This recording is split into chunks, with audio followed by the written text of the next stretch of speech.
everyone. David Rose here from USXP. Welcome back to the Scaling Stateside podcast, along with my co-host and co-founder, Matt Oxley. We are on a mission to help founders from the UK and Europe better understand the US expansion journey. We are having part 2 of our discussion with Stephan Dietrich from Lead Edge Capital. He kind of covers both realms of the companies we talk to. So he's also a experienced entrepreneur who's expanded to the US, and now he is an investor who funds US expansion for entrepreneurs coming to the US. So this is part 2 of our conversation. If you haven't caught part 1, it's basically Stephan's entrepreneurial journey to the US. If you haven't caught it, there's some great tidbits in there. Be sure and check that out. Today, we're going to talk about the other side of the table, which is the venture capital fundraising side. So with that, Stephan, welcome back. Great to talk with you again. Thanks for making time to speak with us. Hey, thanks, David. Thanks, Matt. Glad to be back again.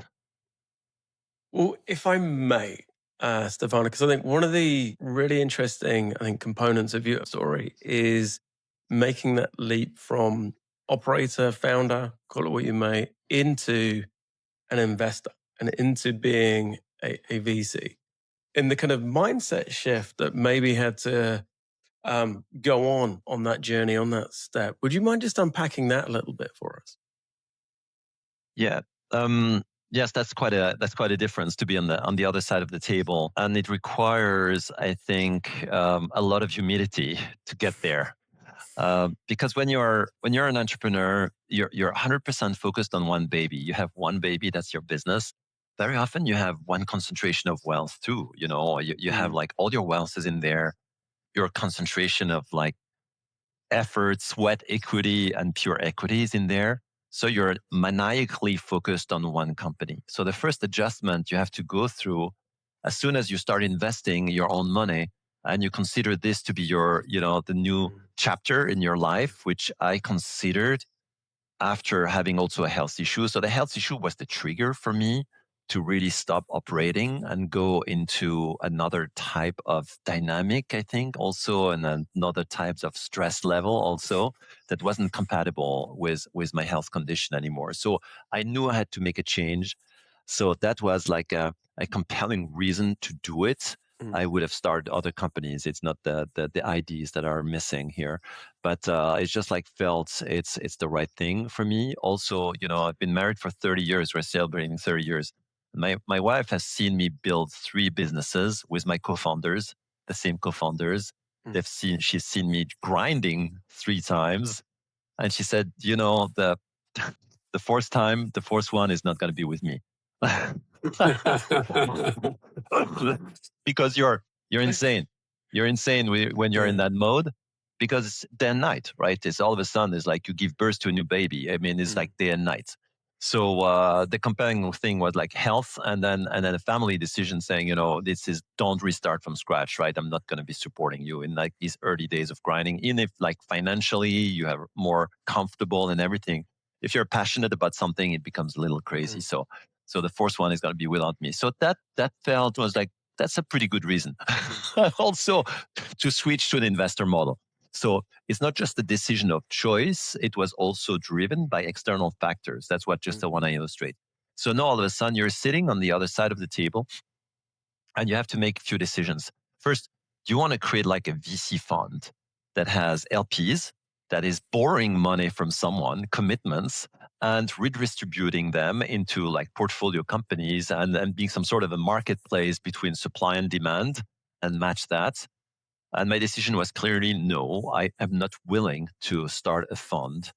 I had tons of offers to from other people saying, hey, you have great track record. Let's start a fund, a projection fund together, like specializing on Europe to US expansion. I think that's a very good idea out there to say, hey, I'm going to bring a lot of resources to bear, and my fund is going to be specializing in that. So that was one of the ideas. But no, I wanted to invest in the same spirits as I wanted to build businesses, is build them for the long run, which means like invest forever, potentially. So invest my own money and invest it in a way that feels like you don't have to exit after 4, 5, 6 years. You don't have the pressure of LPs to return the money, because some businesses are just amazing or some businesses take longer, So having that pressure, I didn't want to have that pressure. So you have to have some sort of guiding principles also as soon as you get to the other side of the table and become an investor. And among my guiding principles were like, okay, I want full freedom, because actually what money is, what's magical when you have an exit and you make money is all of a sudden it allows you to spend time on what money cannot buy. Freedom of investing wherever you want, freedom of time of investing, health, privacy, things like that are things that you cannot buy, or you cannot really buy much. So focusing on that, becoming an investor and saying, hey, here's my guiding principles. I want to invest forever, potentially. So it's going to be evergreen. I don't have the pressure to report my decisions, for example, to explain my decisions to LPs, to raise money to be able to, survive in a fund, to have an expiration date on each investment, right? Because they physically have an expiration date. You have to create DPI if you want to raise the next fund. So you're under pressure of time. So establish these guiding principles. For me, it was like freedom of investing wherever I want. You also have limitations when you're in a fund, right? So it's like, oh, I cannot do defense. I cannot do like some certain types of gambling or things like that. So that's the first thing. To establish the framework of your investments philosophy. Then the heuristics, of course, of your investment, what are the type of companies you go after. So I have a framework of 8 criteria that I like to look at. So it's more growth stage, etc. So there's a bunch of financial things, but there's also things like, hey, the coachability of the team, So for me, it's critical. You have great teams, but they don't need any help. But that's not a good fit for me. I was about to double down on that, because I think you then have that alternative operator experience that you're bringing into investment. Would you say that the way that you were looking at the founders was your differential when you're obviously investing in a portfolio company? Was that something that you were, the value add you were taking to the founders that you were looking to invest in? Yeah, one of the critical component in my investment heuristics is the team in looking for help. Are they open and looking for help? And that's different from like pure VC funds who want to cut checks and move to the next one, because I have that entrepreneurial background, and what I want to bring to the table is smart money, right? That's as me personally. I'm not speaking with a lead edge hat or with a VC hat, etc. It's how my own investment philosophy works. Is I want to bring smart money. So I want to work with teams I felt comfortable with, products I understand, and a leadership team that's open and willing to get some help, some external help, and recognizes their limitations. So they're amazing founders. They don't want any help, but it's not a great fit for me. So once then you've made that decision, you found the investments, then yes, it takes a lot of humility to sit on the bench.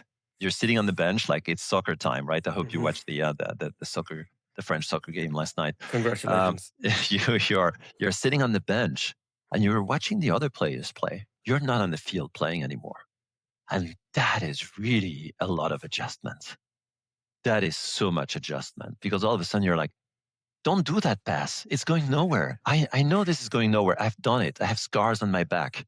Yeah. So you have to have the humility to say, hey, here is what I suggest. Here is what you should consider when you make that decision to go that partnership route, to develop that additional product, to do this. And I've seen them, like I've seen so many where I was like, I don't think it's a great idea to develop that new product range because it's another buyer. So are we going to be able and credible to sell to another buyer in the organization?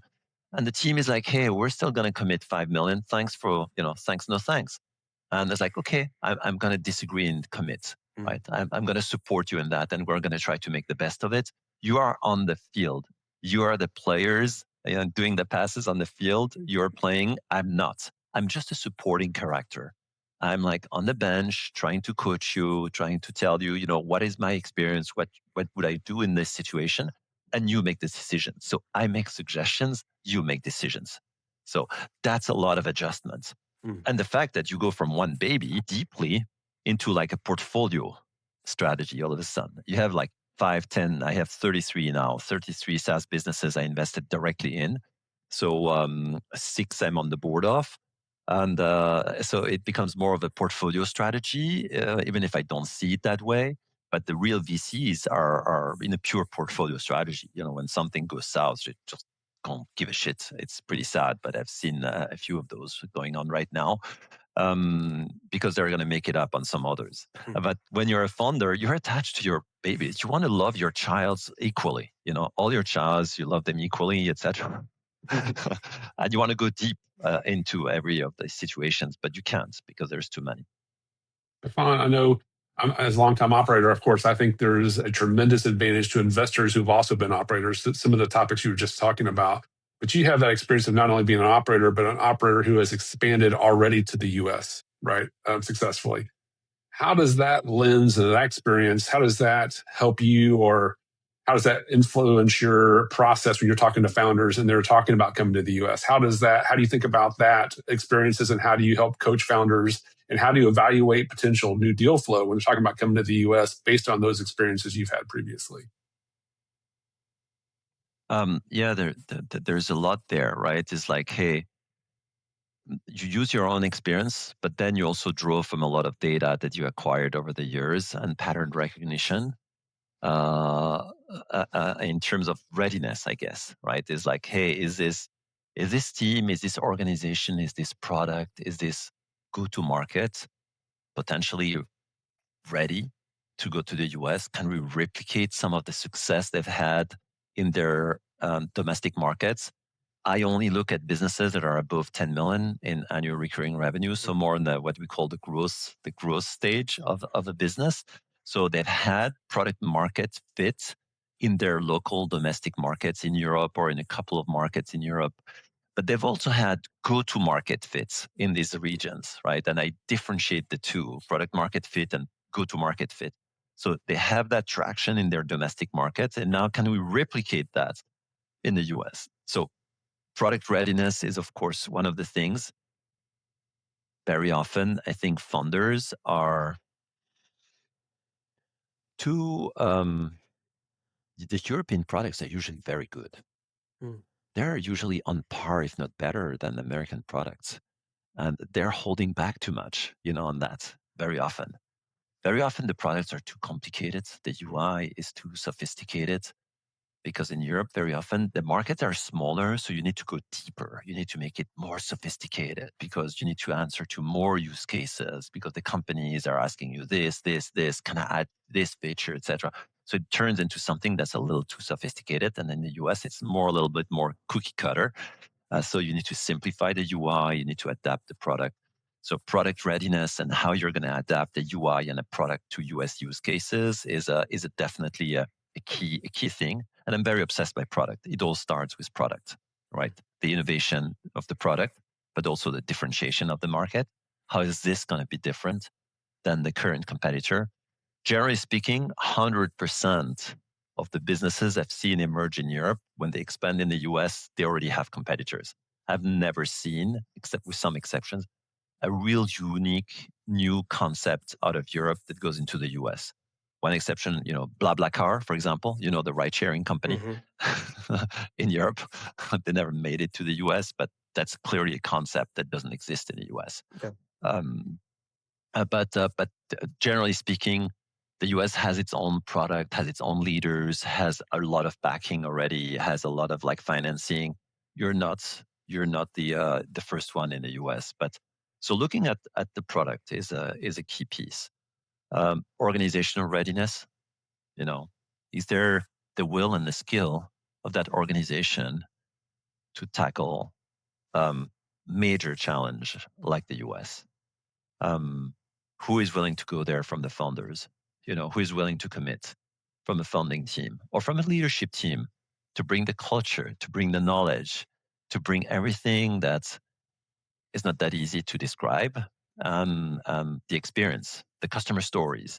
Also, a number of these customer stories never relates to the US logos. Sometimes they do in some specific verticals. They recognize the names, etc., but it's difficult.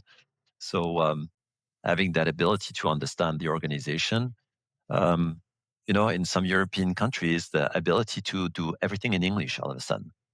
It sounds obvious, but it's not that easy. There's some organization I've met, they're only speaking French, but they're only speaking German in their like board meetings with their investors, with their employees. All the internal communications are done in the local native language. So is that organization going to be ready to go to the US? Are these founders willing and open to change that? And all of a sudden to standardize on English and adopt culturally also a lot of the standards? Not something to Not trivial. assess. Definitely not trivial. It's not trivial. No. And you can see founders telling you, I want to do the US, etc. As soon as you say, okay, who's going? Is your wife fine? Is your family fine to go? Have you had the conversation with your leadership team, with your founders, co-founders? Oh, no, but we'll hire a local guy who's going to be the head of the US. I'm like, okay, that's a red flag. Okay, it's Absolutely not good. So things like that. Lessons learned, access to capital, ability to commit big amounts of money in a country where everything is more expensive. Very often they say, hey, I want to go to New York City. I'm like, okay, great. Why New York City? Give me 3 good reasons to go to New York City or Silicon Valley. Okay, give me 3 good reasons. It's where everybody is. Okay, it's not a good reason. Okay, it's where blah, blah, blah. It's a fun city. It's cosmopolitan. It's huge. We can find a great talent pool. It's great. Yeah, you're going to find a great talent pool, but you're like a drop in the ocean compared to like Google, Facebook, Amazon, whatever, hiring there and all your local competitors, So we're going to have a hard time to attract, retain, pay talent. So, my wife only goes if I go to New York City. Okay, that's a good reason. That can be a good reason. You just need to know that you're embarking a cost structure that's probably 30 to 50% more expensive than if you were going to Nashville, if you don't have a clear reason to go to New York City. Or I only sell to ad agencies, or I only sell to finance at Wall Street. Okay, that's a good reason to be in Manhattan. Right? So there's so much to assess there. In terms of readiness to go to the US, financial commitments. How much are you going to raise? How much you commit? Then you have a lot of funders that are like, hey, I think we can make it with like 5 million. It's like, yeah, we did it with 5 million a while ago, back in the Neolane days in 2007. You can't do it with 5 million anymore. I'm sorry. The times have changed. The salaries have increased. The competition is fierce to get talent. And accessing that talent is the most difficult piece for you. So what's your angle to access the talent? What's the story you're going to tell someone? Back to the story we were sharing on it's like hiring a sales rep in France to sell Portuguese wine in the Burgundy region. It's not an easy, it's not an easy sell when you go home and see your wife or your significant other say, by the way, I'm going to quit my job and go for that Portuguese wine companies to sell wine in Burgundy. So there's just a lot to unpack that I learned over the years in raising enough money, being committed enough. And I think it was in your question also, don't half-ass it, right? Yeah. You cannot half-ass the US. The US is not a satellite office. The US is going to break every bone of your body personally, and it's going to break every organizational bone you have. Just be ready on the roadmap, on the internal comms, on the processes, on the financial side, because it's going to be so expensive, on the culture of your organization that will have to adapt. And in some European countries, France included, you have some anti-Americanism, The Uncle Sam doesn't always have a good reputation. Yeah. And some team members are going to be like, it's one of the US. Oh, the US is asking for that in the roadmap. Oh, they're giving us a hard time. Oh, we hate the Americans, blah, blah, blah. Why this, what that? So you're going to have to be ready. You have to be ready as a founder to nip that in the bud, saying, no, this is our commitment. We're going there. We're committing financially, organizationally, from a product standpoint, et cetera, et cetera. So you cannot half-ass it. This is not just a distribution office. This is something that's going to influence all aspects of your business. I love it. It's so in line with the conversations that we have with founders, and I think they fall into a number of camps. One is they are over familiar with the US market, so therefore they're taking it for granted, and therefore they're not prepared because we watch the same TV shows and read the same kind of news content, or they're fully underprepared. They're almost scared of taking the leap. It's the fear that comes from going out there and putting yourself on the line. And what is the one thing you would recommend any founder listening to this, about to embark, no matter what camp they're in, that they should be thinking about? What's that one bit of advice you would give? Yeah, very often I'm asked, what's the biggest mistake we've done going there, and I've thought a lot about that, and I think the thing is we were too late. We were just too late. So we went when we were like 15 million and on track to do 15 million. We should have gone earlier because the market was getting structured. It was, as a reminder, it was in the marketing tech space in 2007. So there were only like a bunch of vendors in the marketing tech space, maybe like 20, 30 when we entered the US market. Today there's 9,000, according to some different landscapes from analysts. So we waited too long. And if you have something innovative, if you think you have like a vision and something differentiated, even at 2-3 million, you can go, right? If you are able to show that you're going to have a clear strategy, very laser focused strategy of how to succeed in the US, the differentiation you can have with your product, with your go-to market, etc.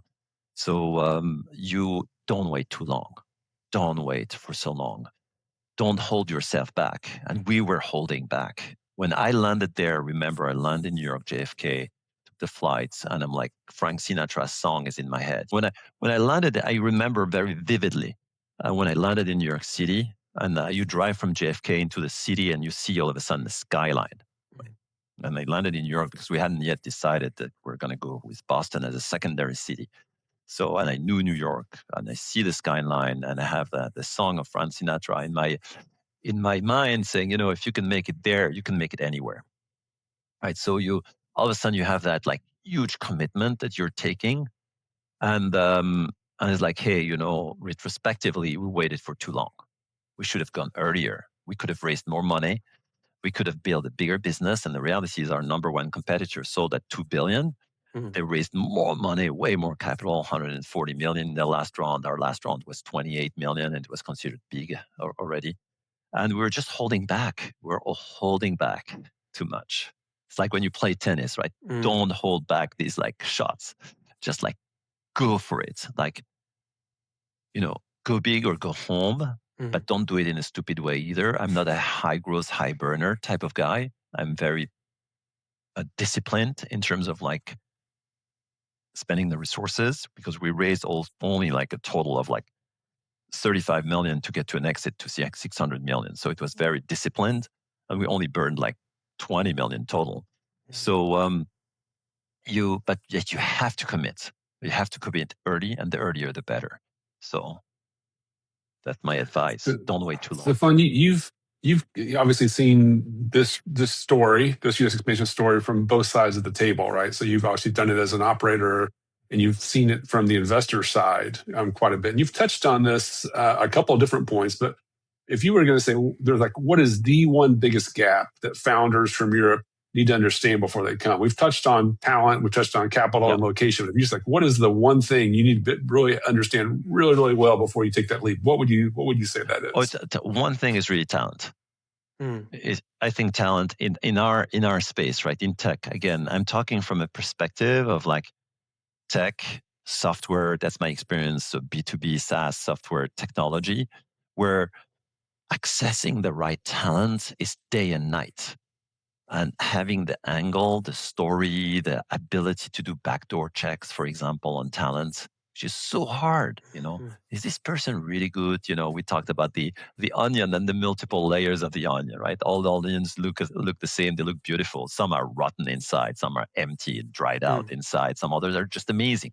So you have to be able to peel off all these layers of the onion to see, is this person a high quality person to drive our US growth, our US expansion? And that's the hardest when you show up in a country that is so culturally different from a business standpoint. Also, we assume we talk the same language. So getting access to the right talents, attracting the talents, incentivizing the talent, knowing how to incentivize them, retain them, is really hard. It's the one thing I think is the hardest. And yeah, go ahead.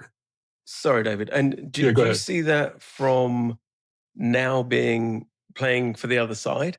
Is that the thing that you're picking up on? You're seeing all of these portfolio companies through potentially, making those mistakes. That's something that you've now observed, and as an investor, you're able to point out. Yes. Is that how you come to that? Yes, I see it day in and day out. I was like, I just took a board. The first reaction is like, hey, we know this guy in the US. He can be our head of US. Okay, great. Okay, tell me more. Yeah, we've interacted with him. He looks good. He has a great track record. He made quota every year. He made President's Club every year, etc. I was like, I've never met someone who hasn't. How does everyone you interview how is everyone you interview the top salesperson in the company? That's amazing. Oh, it's amazing. That's the US. The beauty of the US storytelling. They're all the best. So, so I see it day in and day out. And I think it's, hire tough, manage easy is applicable here even more. And is there anything else that you've learned being an investor that you've done since being an operator? We obviously got talent. Is there anything else that you've learned that you've observed and absorbed? Yeah, half-assing it on the financing side. Very often the teams think they can get there with not as much money as they thought. So by half-assing you mean not getting enough capital? Yeah. Okay. And not committing enough capital. Like they want to hire someone and you hear is like, oh my God, this is like, $400K, 200 plus 200 to have a head of US, or 450 or 500. And people in Europe is like, these are big numbers. And by the way, it's a little unfair because you don't have all the social charges in addition, right? There was like the company charges, the company taxes and fees, and the social fees and everything. So when you look at the full package, it's not that different, but just the perspective of it looks like the optics of it looks so much higher. Then people are sometimes, oh no, we're going to just hire a lower profile. We're just going to settle with someone who's not as strong. And so that's always like a big cultural gap. So, and everything, also the campaigns, you do a webinar or you do an event, you run an event in New York City to grab, an in-person event, you do a dinner with a bunch of prospects or customers, or you do an event in a venue, etc. Or you want to do a user conference in the US to gather your user locally, etc., and build momentum with that. Everything is very expensive. Yeah. And a lot of these companies need help and just saying, no, I think this is market standard. Your webinar is going to cost you $25K and not $5K like in Europe, because you want to, you want to have a conversation with an analyst like Gartner and Forrester. Yes, it's going to take you a seat. It's going to be $50K a year. I was like, what? To do what? So like, okay, to have the right to talk to them and get access to research. Yep. Okay. So that's where I think we can help with our experience, saying, no, this is market standard. This is the way it is. It's the cost of doing business in the US. But then the deals that you can sign and the value you can extract with your product, with your service, can be so much higher too. So you need to be able to understand these differences. And I think we have a responsibility there in helping these teams navigate these differences. How do you, Stephan, since you had gone through the exit to Adobe, right? That's a journey a lot of founders think about, and it's a 10x revenue. It's all the things that a lot of founders aspire to. How did that experience kind of shape how you look at new deal flow and do you think about, hey, could this founder actually sell this to a Fortune 100 company in the US? Or how did that experience shape how you think about the founders and their ability to exit and give a return in a similar fashion to what you generated in Neolane? Yeah, I learned a lot there during that acquisition and then integration and then the synergy models, right? Because when you do an acquisition, usually it's for three things. One of the three or several of the three things is like, hey, do I have more product coverage? Do I have like more products offering, a broader product offering? That's IP. It's like some sort of an IP acquisition. I acquire someone to have a broader offering that I can put in the hands of my reps. Or I acquire someone to have a broader access to a market. Oh, these guys are really good in Germany. I need to break into the German market, and this is going to be my foothold, my beachhead in Germany, and we're going to leverage that team to be really successful. Or it's something with customers related. Oh, by the way, they have that amount of customers. We can sell into their customer base, or reversely, we can take their product, sell into our customer base. So you have, IP, product, customer portfolio, geographical coverage, a number of reasons to do an acquisition. So you learn once you go through this how to really create the synergies that are expected on paper. Because when you do the acquisition, you build these like beautiful models with the M&A teams to say, hey, 1 + 1 = 3. Okay, let's look at that. Yeah, we can have synergies on the back office. We can, have less HR, less marketing, less finance, blah, blah, blah. We're going to bring the team together. And on the go-to-market side, all of a sudden our reps are going to carry all your products. So you get leverage there. So you build these like optimized operating models to get leverage out of that combination of two companies. And when you go through them, there's a reality that kicks in. You have to fire people, for example. You have to have your product being carried by other reps and enable these teams. And it can be pretty brutal to get the teams to adopt. How are you going to make sure that this is going to propagate in the sales teams? So I've learned there a lot. For example, at Adobe, after we got acquired, during the first 18 months, we weren't signing any deals coming from Adobe. Everything we had was in our own pipeline still. Meaning we were generating as an independent business unit the leads and the pipeline for our own deals. But we didn't have someone out of nowhere at Adobe saying, hey, by the way, I have that account, in the middle of Nebraska that I'm working on that you haven't thought about that I can bring you. And we could solve. So it took a long time. It finally took off because we had success all of a sudden. We could show success in certain accounts, and we were like evangelizing that success with the reps. And all of a sudden the reps were like, oh, wait, if I talk about that with my customers, I can make more money. Right? So understanding the synergies that you can unlock in a combination of two entities is definitely something I learned a lot. And now that I look at from an investor standpoint, saying, if I invest in this business or if a fund invests in this business, what's our exit path? What does it look like? Where are the synergies? Are they go-to-market? Are they product? Are they geographical coverage? And how is that going to be perceived in a board of the acquirer saying, hey, give me 500 million, give me $1 billion, give me several billions to acquire this business, right? So once you've been there in that seat, you're able to understand the dynamics and how the decision is made. And as an investor, Stephan, how do you think about the founder? Do you actually do the mental exercise when you meet a founder of a company you're interested in? Are you thinking about, could this person close a $500 million deal with an acquirer? Is that part of the process you go through? Do you assess the founder not only technically in leadership, but could this person do the deal of a lifetime? Is that part of what you're thinking about?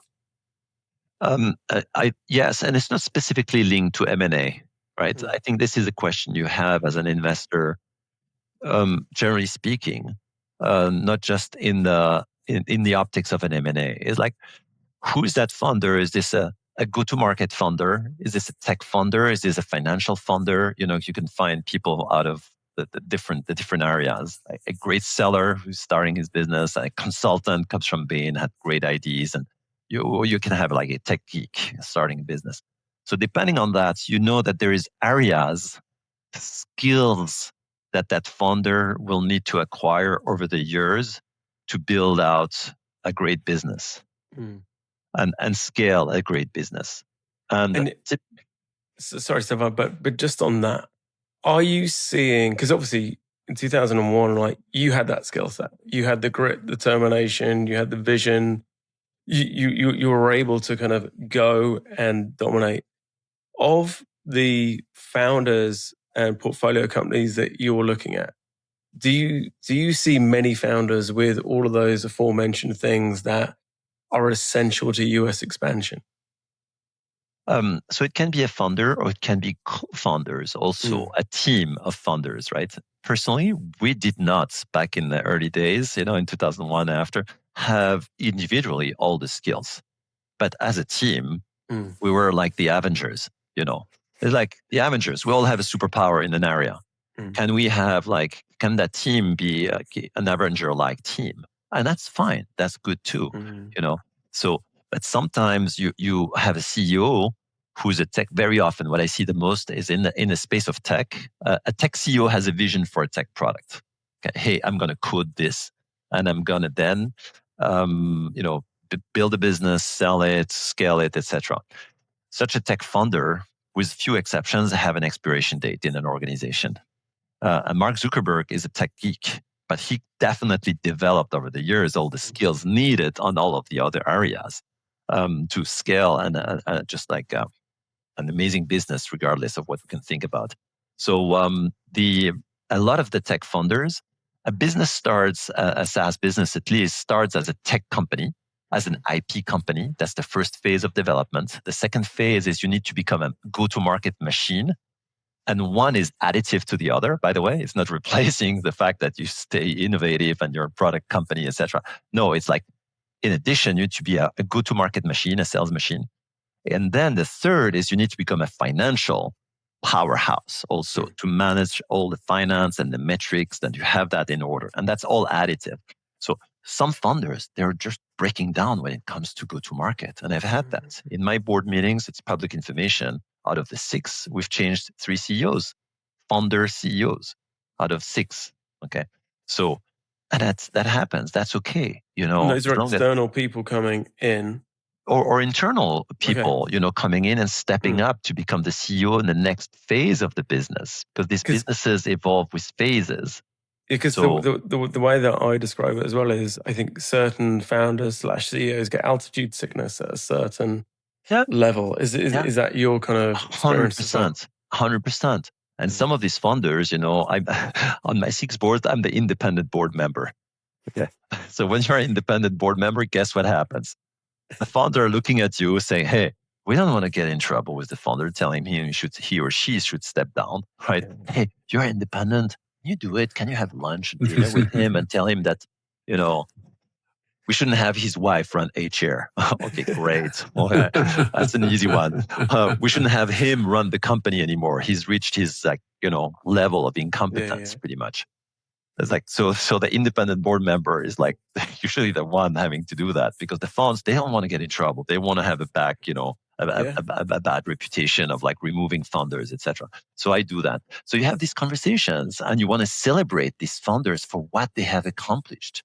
And I'm going to have a conversation on July 15th, by the way, on that topic specifically for another business. So it's like, hey, I want to celebrate you for what you have accomplished, but your time has come.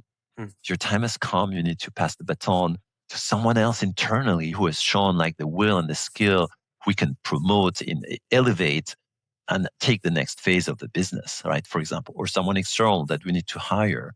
So these are the hard conversations that you need to be ready to have as an investor, especially if you're an independent investor like me. When you don't have your own fund and you bring your operational expertise, people look at you, they look up to you saying, hey, you've been there, you've done it. Can't you do it again? So Stephan, this has been really great and super helpful. Thanks again for making time to talk with us. You had mentioned, talent is kind of being the number one thing you would want people to focus on of the long list of things you need to think about when you come to the US. If you were going to go back and give yourself advice, like before you landed in JFK, if you could go back and give yourself advice before you landed, what would you tell yourself? What direction or what advice would you give yourself before you got off that plane? Don't wait that long. Don't wait that long. Just go for it. Go for it, baby. Go big. The US is there, waiting for you. And it's going to be hard. It's going to break every single bone of your body. But it's worth it. It's worth it. The American dream exists. I've met it. Okay, I know. You just have to go for it and work really hard and find the right talent to surround you, better people than you, and you can get there. Awesome. Well, you've obviously done it as an operator and founder and as an investor. So again, thanks so much for making time to talk with us. We really appreciate you sharing your insights with our listeners and our community. And great having you on the show. And we wish you all the best this year. No, and thank you for what you're doing, David and Matt, with your business. This is amazing. We need more initiatives like that because there's just so much innovation in Europe, and especially in the age of AI right now. There's just amazing talents. There are just amazing businesses. And Europe are small markets, highly regulated. So the US is like just an amazing avenue to grow in scale and business. So thank you for what you're doing there. Absolute pleasure. It's been great to speak to you. Thank you for your time. Okay, sounds great.